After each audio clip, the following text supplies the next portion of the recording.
New York City Mayor Bill de Blasio, no stranger to controversy. Now he's taken a lot of heat for a promise he made a couple years ago to put 15,000, or I should say open up and build 15,000 apartments that could house the homeless. So far, only a couple hundred are open. As a result, the city may have to pony up $1 billion to put the homeless in hotel rooms. John Shumo has the details. John, $1 billion is real money. The numbers are staggering, Bill. The city spends $32 million tax dollars every month to currently house people who are homeless in hotels. It plans to spend another $1 billion over the next 3 years booking commercial hotels. The average spent on a room will be $174 per night. That is money at high-end hotels in Manhattan and motels in the outskirts of the Rockaways. Why is this happening? A frustrated taxpayer might ask. There are many reasons. New York has a right to shelter law. If you go to an intake center in New York and say you need a place to stay, the city of New York is legally bound to find you one. The traditional shelter system is at capacity. These are buildings dedicated as shelters and apartments used for longer stays. And if you think taxpayers are frustrated, speak to someone who is homeless. The face of homelessness has changed. There are families who can simply no longer afford the rent in their gentrifying neighborhood. These are working professionals who've gotten priced out. They haven't gotten a raise in years. The primary cause of record homelessness in New York City is the citywide lack of affordable housing. Simply put, rents are exceeding much faster than incomes are in every neighborhood of the city. And that means that even people who are working minimum wage jobs cannot comfortably afford a permanent apartment. So although the de Blasio administration has taken key steps toward preventing more people from becoming homeless, what we have not seen them do enough of is moving people out of shelters and into permanent housing.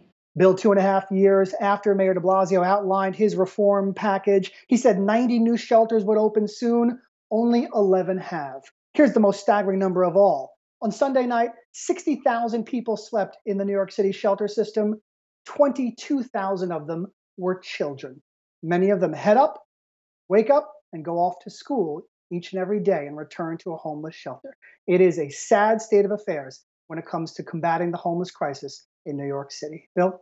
All right, thank you, John. Okay, let's bring in the A+ panel to break this down. I'm joined by Randy Thompson. He is a social justice advocate for prison reform, CEO of Help Not Handcuffs. Good to see you again, Randy. Thanks for being with us. Thanks for having me, Bill. And Bob Bianchi, former county prosecutor turned defense attorney. Bob, always good to see you. Same here. Randy, I'm going to start with you. You seem to be more on the line of a social justice guy. Wouldn't it be cheaper, though, to have a city employee go on Priceline for the next few years and bid on hotel rooms, $172? I got to believe you can negotiate better if you're filling up some of these local hotels.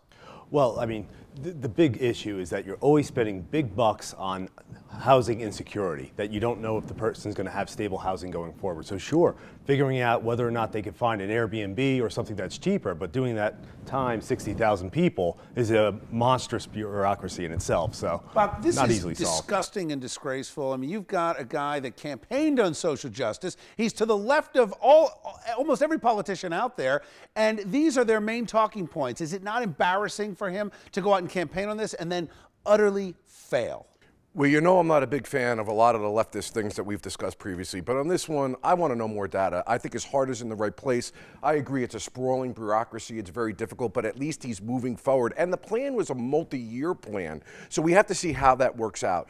Listen, the shame of this is that for many years, nobody was looking into, when I was prosecutor, addiction, as was indicated before, mental health issues, homelessness. We were always doing more with less. Nobody cared. Bob, why aren't we addressing the problem of addiction? Why aren't we addressing the problem of joblessness? Why aren't we addressing the prosperity issue? My goodness, we miss Rudy Giuliani. Well, very simply, many times that we try to do stuff like this, we were told there's not money in the budget for it. Sorry, go somewhere else. All right, thanks, guys.